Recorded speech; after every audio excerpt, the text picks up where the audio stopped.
Okay, so to do our actual physical exam for Adeline, we would need a blood pressure cuff, a thermometer, pulse to check her pulse, tape measure, and a Doppler. Oh, and a scale that we have in the office.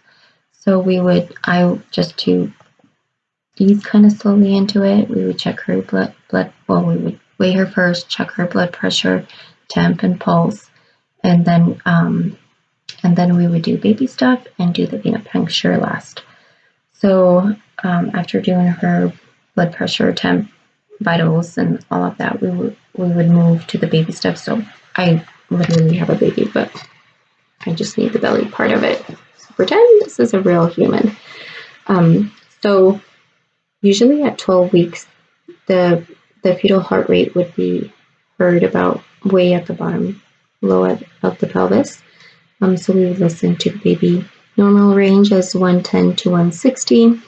We listen for about a minute during prenatal visits. Then we feel for the baby. So we would start at the top to see where the baby's at. And since this baby's only 12 weeks, normally we would not feel, but just kind of to see where her uterus is at, we would feel it and make sure it would probably be just below the belly button at this age. And then normally at 12 weeks we would not measure, but as she gets bigger we would. So we would start at the bottom, see where her pubic bone is at, and then we would go up and end right here, checking where the uterus is at, like that. So yeah, that's how we would do it. Then the bigger she gets, the further along in pregnancy she gets, it's easier to do leopards. And normally with that, we would start at the top, kind of just to see what's over here. If it's a head, it would be kind of hard to wiggle, and it's super firm in general. If it's a booty, we can move it, like let's say the butt is right here, we would move it. And then we would go down to see where the back is at. If the back is right here, it would be like a firm, like a half C. We would also, once she gets further along, be able to hear the heart rate through the back. And then on this side, it would be the baby's little feet and hands and stuff. And then heading towards the bottom, we would feel if the head is low or not. So that's how we would do leopards. And then venipuncture, what we would need for that, gloves, alcohol, swabs, gauze, Band-Aid, tourniquet. Usually we go in the arm, if you can see, but the arm is right here.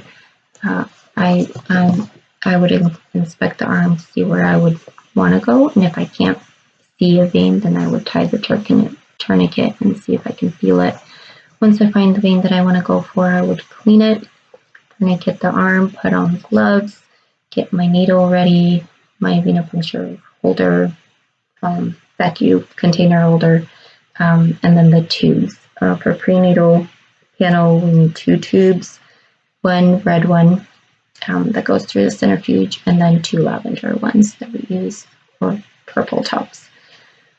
And with the needle holder, we would just put them in. Sometimes if we cannot go in the arm and we have to do the hand, or if we need more than 3 tubes, then we would use a butterfly. Once we're done collecting, untie the tourniquet, take out the needle, put gauze, hold it in place, lock the needle, throw it in the sharps container, and then put a Band-Aid on. And then with the prenatal panel, we also send their urine to check for gonorrhea, chlamydia, HIV, things like that.